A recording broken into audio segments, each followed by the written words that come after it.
Hey everyone, how are you? I hope you all are fine. So today we are going to discuss new lecture of polymers. क्या चीज? New lecture. So in this video we will going to discuss classifications of polymers on the basis of composition. क्या चीज?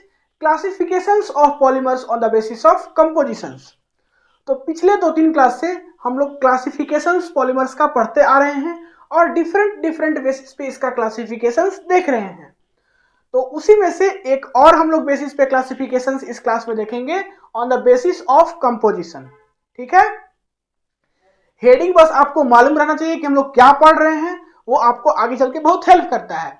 देखिए ये chapter बहुत easy है, हम शुरू में ही बताए हैं कि बस आपको समझना है, इसमें कुछ रटना नहीं है। क्या चीज? इसमें बस समझना है। तो अभी कुछ लिखिएगा मत, हम लिखने के लिए टाइम देंगे, बस थोड़ा सा फोकस करके अभी समझिए। देखिए on the basis of compositions polymers को 2 पार्ट में क्लासिफाई किया गया। One is homopolymers and second one is copolymers. तो यही होमोपॉलीमर्स और कोपॉलीमर्स के बारे में हम लोग इस क्लास में स्टडी करेंगे। होमोपॉलीमर्स की बात करें तो होमोपॉलीमर्स होता क्या है, उससे पहले थोड़ा सा हम आपको पॉलीमर्स का डेफिनेशंस बता दे रहे हैं कि पॉलीमर्स क्या होता है। पॉलीमर्स जो है वो बहुत सारा मोनोमर्स यूनिट से मिलकर के बनता है। मींस बहुत सारा मोनोमर्स यूनिट्स कंबाइन होता है और एक बिग मॉलिक्यूल्स, बड़ा मॉलिक्यूल्स बनता है। उसी बड़े मॉलिक्यूल्स को हम लोग बोलते हैं पॉलीमर्स। तो पॉलीमर्स का डेफिनेशन क्लियर है तो सारा बातें यहां पे समझ में आएगा। ठीक है, तो यहां पे हम क्या बोले कि सबसे फर्स्ट बात कर रहे हैं होमोपॉलीमर्स का। होमोपॉलीमर्स क्या होता है? Polymers containing only one kind of monomers are called homopolymers. वैसा पॉलीमर्स जिसमें कि एक ही टाइप का मोनोमर्स हो उसको क्या बोलेंगे? होमोपॉलीमर्स। जैसे आप समझने का प्रयास कीजिए, आपके पास एक मोनोमर्स है और बहुत सारा मींस n टाइम्स ए मोनोमर्स जो है कंबाइन होकर के आपके पास कुछ पॉलीमर्स बनाता है ऐसा। ठीक है, ऐसा। तो यहां पे आप क्या देख रहे हैं, ये n टाइम्स बनेगा, ये डिपेंड करेगा कि कितना हम यहाँ पे मोनोमर्स लिए हैं। तो आपके पास एक मोनोमर्स है A और इसको हम लोग n टाइम्स यूज करके एक बना रहे हैं पॉलीमर्स। तो ये पॉलीमर्स में आपको क्या दिख रहा है कि एक ही टाइप के मोनोमर्स से मिलकर के ये पॉलीमर्स बना है। तो इसको हम लोग बोलेंगे होमोपॉलीमर्स। और इसको हम लोग जनरल रिप्रेजेंटेशंस कैसे करते हैं, सो देखिए ऐसे दिखाते हैं, ए से दिखाते हैं। मींस ये मोनोमर्स एक ही टाइप का है और ये इस चेन के बाहर हम लोग एन लगाते हैं। आप इसको स्प्रिंग से दिखाना है तो स्प्रिंग से भी दिखा सकते हो। ठीक है, तो आपको हम बताए थे कि आपको जो पसंद वो दिखाइए। तो इसका रिप्रेजेंटेशन ऐसा कुछ है कि एक ही टाइप का मोनोमर से मिलकर के पॉलीमर्स बन रहा है। नेक्स्ट बात करते हैं कोपॉलीमर्स। कोपॉलीमर्स क्या होता है? कोपॉलीमर्स आपका एक पॉलीमर्स है containing 2 or more different monomers are called as copolymers. यहां एक टाइप का मोनोमर्स यूज करके एक पॉलीमर्स बना रहा था, यहां पे 2 या 2 से अधिक डिफरेंट टाइप का मोनोमर्स मिलकर के आपका क्या बनाएगा? पॉलीमर्स बनाएगा। जैसे कि आपके पास मोनोमर्स है A और मोनोमर्स है B और इसका n यूनिट से हमारे पास क्या बन रहा है? एक पॉलीमर्स बन रहा है। तो क्या पॉलीमर्स बन रहा है? A B।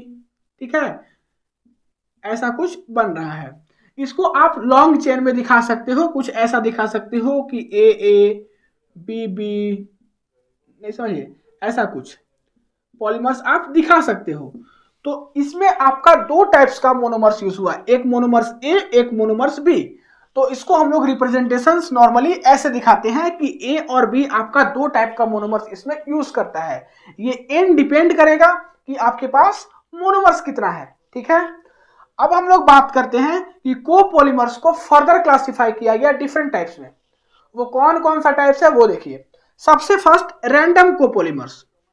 रैंडम कोपॉलीमर्स को समझने के लिए आप ऐसे समझिए कि आपके पास जो पॉलीमर्स है वो 2 टाइप्स का मोनोमर्स से मिलकर बना हुआ है। ठीक है, 2 से अधिक भी हो सकता है, आप समझने के लिए अभी 2 ही सपोज कीजिए, एक A और एक B।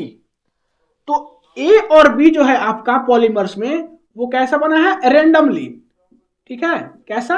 रैंडमली। आपको उसका मतलब हम समझाते हैं। ये बना आपका एक पॉलीमर्स और इसमें दो टाइप्स का मोनोमर्स यूज हुआ है, एक ए वाला और एक बी वाला, तो इसको बोलते हैं कोपॉलीमर्स, इसीलिए ये कोपॉलीमर्स का टाइप्स है। अब यहाँ पे देखिए कि ए और बी इस पॉलीमर्स में रैंडम है। रैंडम करने का मतलब क्या कि यहाँ ए है, यहाँ बी है, फिर यहाँ ए, फिर यहाँ ए, फिर यहाँ बी, मतलब कि ए और बी का कोई पोजीशन फिक्स नहीं है, कहीं भी ए कहीं भी बी हो सकता है, रैंडमली ये एग्जिस्ट करेगा, तो इसको हम लोग क्या बोलेंगे, रैंडम कोपॉलीमर्स। उसी का यहाँ पे आपको एग्जांपल ये दिख रहा है, ठीक है। उसके बाद फिर आपका सेकेंड कोपॉलीमर्स का टाइप है, दैट इज की अल्टरनेट कोपॉलीमर।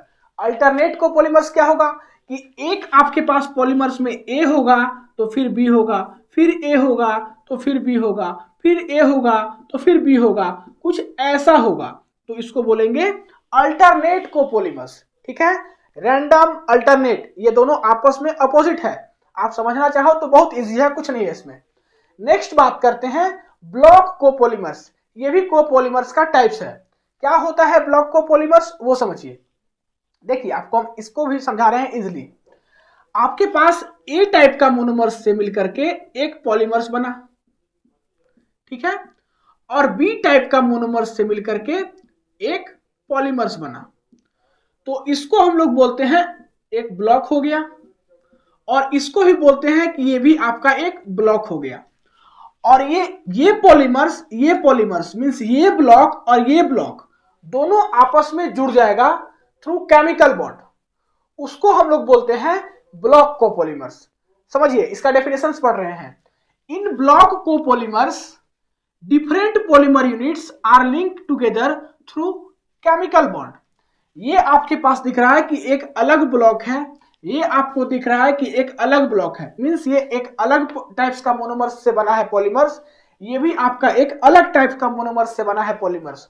हो सकता है कि यहाँ पे एक और टाइप्स का रहता मोनोमर्स से बना हुआ पॉलीमर्स, मींस यहाँ पे सी भी रहता, वो मैटर नहीं करता है, कि बस यहाँ पे ध्यान ये रखना है कि दो या दो से अधिक टाइप्स का मोनोमर्स वाला पॉलीमर्स होना चाहिए, ठीक है।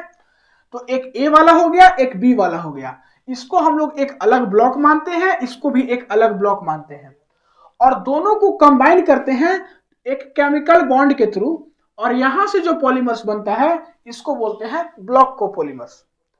तो ये दो से बना, ठीक है, तो इसको बोलेंगे डाई ब्लॉक कोपॉलीमर्स।